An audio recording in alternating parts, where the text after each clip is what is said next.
McLeod County Fairgrounds, Hutchinson, Minnesota. Fourth weekend in July. On a normal year, this place will be full of Allis Chalmers tractors and the people who love them. However, as you know, 2020 has been anything but a normal year. The showgrounds are empty.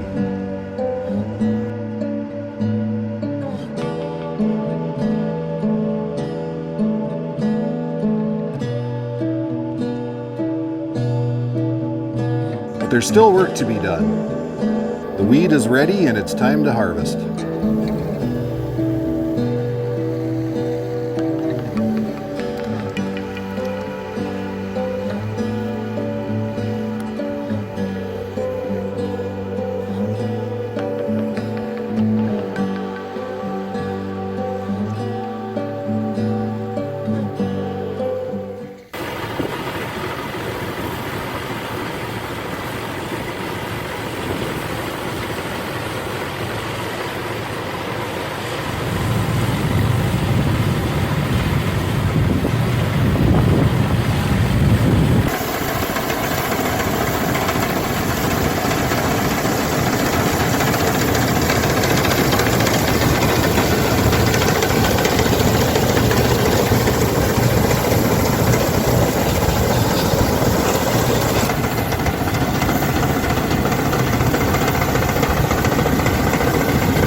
My name is Gary Agramson from Rogers, Minnesota. I've been with the club from day one.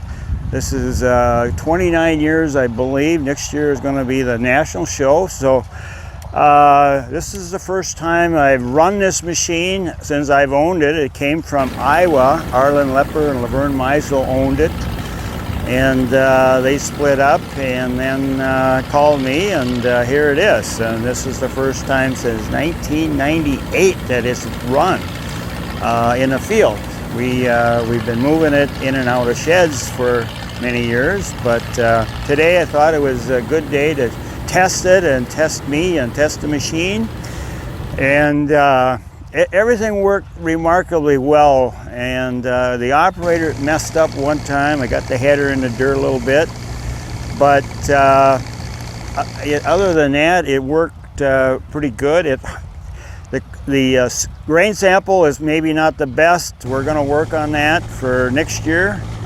And one of the big reasons I haven't run it is now I got to clean it up, and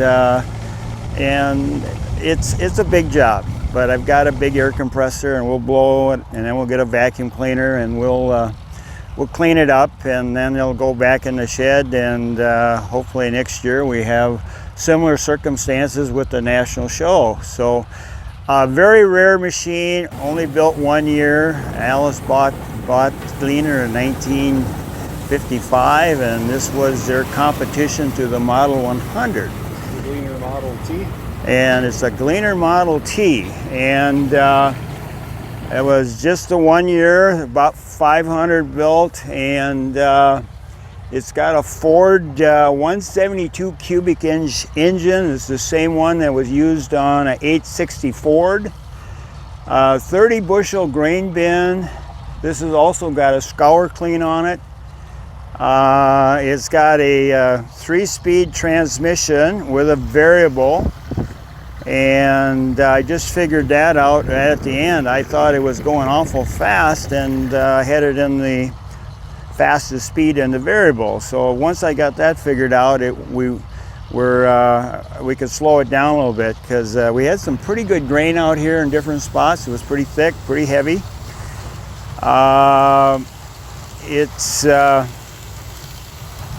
It was originally came out of Wisconsin, and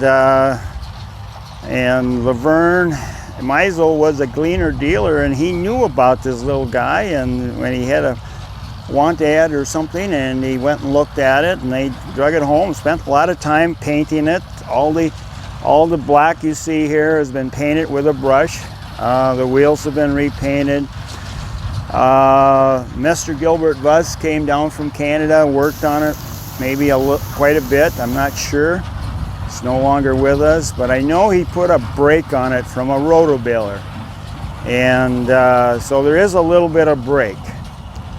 It's a 7-foot cut. They also had a 10-foot cut. This is called a T1. There's the T2 would be the 10-2. The reason I like it is because you can put it on a trailer and it fits, and it's totally legal. You're not hanging over the edges, you're not overheight, you're not overweight, and you can go down the road, go down the freeway, and everything is just kosher. So that's the way I like it, the little 7-foot head. And you don't get a lot done, but then that's not the point when you're putting a show on. So.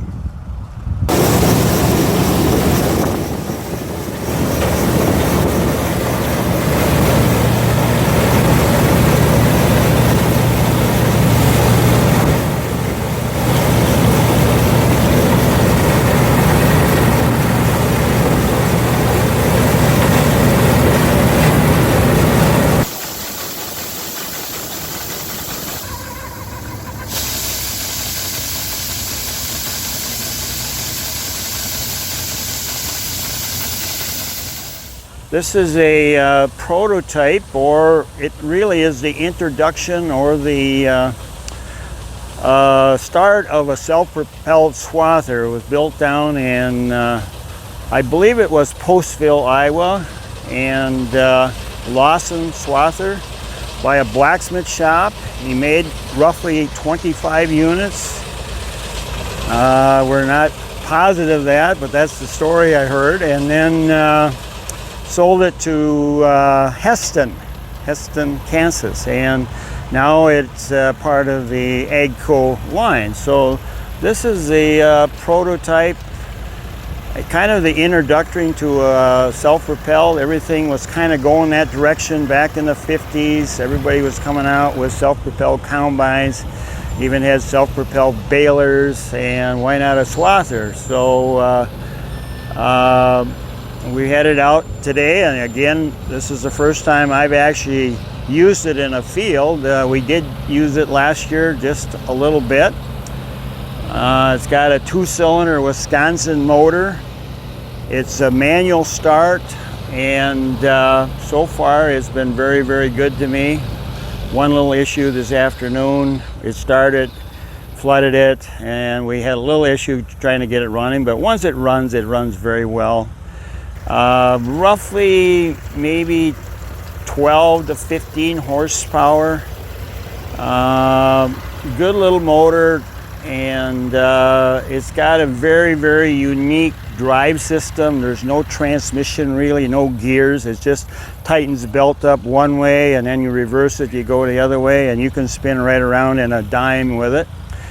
Very, very simple, and today it worked remarkably well. I was just so impressed that having never run it before, and I didn't know quite what to expect, but I don't have any complaints at this point. So it came out of Canada. I bought it from Mr. Gilbert Buss in Portage, Canada at his estate sale, and he was going to put a Swather Museum together up there, and that didn't happen, and then he died kind of suddenly, and had a sale, and I knew about it, and I figured it would be a good showpiece for our show here, and hopefully next year when we have the gathering we can use it again.